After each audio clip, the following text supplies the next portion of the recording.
Hello বন্ধুরা, আজকে মাঠে ধান কাটা হচ্ছে আমাদের।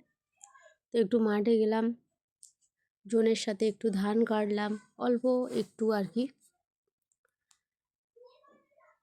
মাঠে শুধু ঘাস হয়েছে, নিচে প্রচুর ঘাস। আর যেখানে আমাদের চাষ হয় এখানকার লোকজন এত বদমাইশ, ধান সব গরু ছাগল দিয়ে খাইয়ে দেয়। তো দেখো ধান মাঝখানে সব ফাঁকা ফাঁকা গাছ, এখানে একটা সেখানে একটা, তার মানে গরু খেয়ে নিয়েছে আর চটকে কী অবস্থা করে দিয়েছে সব ধান। সেই জন্য ধান এ মাথায় একটা ও মাথায় একটা, দেখছো মাঝখানে মানে ধানই নেই, কত পাতলা পাতলা দু একটা করে গাছ, আর সব মেরে ফেলেছে। দেখো তো এইভাবে একটু ধান কেটে নিলাম। ধান কাটতে একটু আধটু পারি, কিন্তু আর কোনো কিছু পারি না। তো দেখো এই যে আর গুল্লু আর সোনা, এই যে জন সব ধান কাটছে। গুল্লু আর সোনাকে তো আমি খুঁজে পাইনি যাওয়ার সময়, লাস্টে ওরা আবার খুঁজে খুঁজে আমার কাছে এসেছে। এই সব ধান এখন কাটা হবে, এইগুলো কাটা হয়ে গেছে আর বাকি আছে, এই যে ওইগুলো সব এখনও বাকি আছে। আর তারপরে এসেছি বেল পাড়তে। যে কালকে বেল মাখা করেছিলাম, এই গাছের বেল, এই যে দেখো কত বেল, কিন্তু গাছটা কি বড়, তাই বেল আর পাড়া গেল না, দেখেছো। আবার যখন পড়বে তখন নিয়ে যাব, আবার মাখা করব। আর আজকে আমাদের দুপুরে রান্না হবে মাছের ঝোল, ফুলকপি আলু দিয়ে মাছের ঝোল হবে, পালং শাক গুঁড়ি কচু দিয়ে আলু দিয়ে একটা তরকারি হবে, আর কলমি শাকের ভাজা। তো মাছকে নুন হলুদ মাখিয়ে ভেজে নিচ্ছে, এটা রান্না করছে আমার ছোটো বোন। তো মাছগুলো সব এভাবে ভেজে নিচ্ছে ভালো করে, যেভাবে ভাজা হয় একদম লাল লাল করে কড়কড়ে করে, যেভাবে মাছ ভাজা হয়। আর এদিকে আদা রসুন জিরে মরিচ ধনে সব বাটা হচ্ছে, বাটা মশলা দেবে মাছের ঝোলে, সেই জন্য মশলা এদিকে সব বাটা হচ্ছে।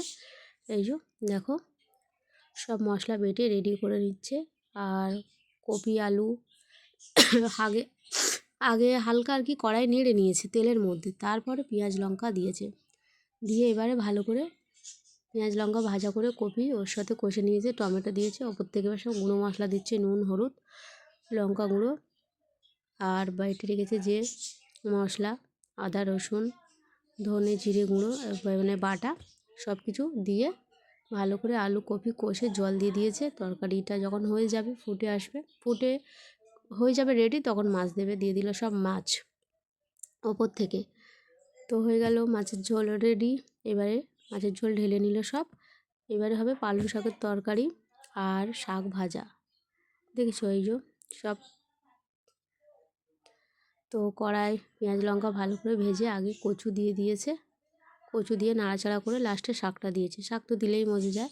তো এই দেখো ওপর থেকে দিল নুন হলুদ আর একটু লঙ্কা গুঁড়ো দিয়ে ভালোভাবে কষে নেবে, কচু আর শাকটা কষে নিয়ে ঢাকা দিয়ে করে নেবে কচু দিয়ে শাকের তরকারি। গুঁড়ি কচু দিয়ে পালং শাক দারুণ হয় খেতে, খুব ভালো হয়, আমার তো খুব প্রিয় গুঁড়ি কচু আর পালং শাক, মানে গুঁড়ো কচুটাই আমার খুব ভালো লাগে আর কি। তো এইভাবে নাড়িয়ে নাড়িয়ে করে নেবে তরকারিটা। তো দেখছো শাক তো দিলেই একদম মজে জল বেরিয়ে একটুখানি হয়ে যায় পুরো। তো একটু নাড়িয়ে চাড়িয়ে কষে নিয়ে সামান্য একটু জল, যেহেতু কচু আছে জল দিয়ে করতে হবে ভালোভাবে। তো এই দেখো আর শাকের চিহ্নই দেখা যাচ্ছে না, শুধু সবজি দেখা যাচ্ছে। তো এইভাবে কষিয়ে নিতে হবে সব কিছু। সবাই কমেন্টে বললো, আমাদের কিন্তু ঘরোয়া রান্না, হাই ফাই কিছু লোককে দেখানোর জন্য বড় বড় রান্না করি না, যেটা আমাদের ঘরে প্রত্যেক দিন হয় সেগুলোই তোমাদেরকে দেখানোর চেষ্টা করি।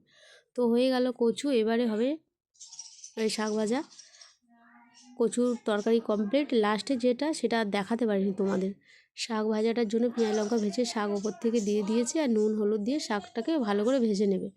কচুটা লাস্টে দেখাতে পারিনি, তখন আমরা মাঠে গেছিলাম, ওই যে ধান কাটা ভিডিও দেখালাম ওইটা করার জন্য দেখাতে পারিনি।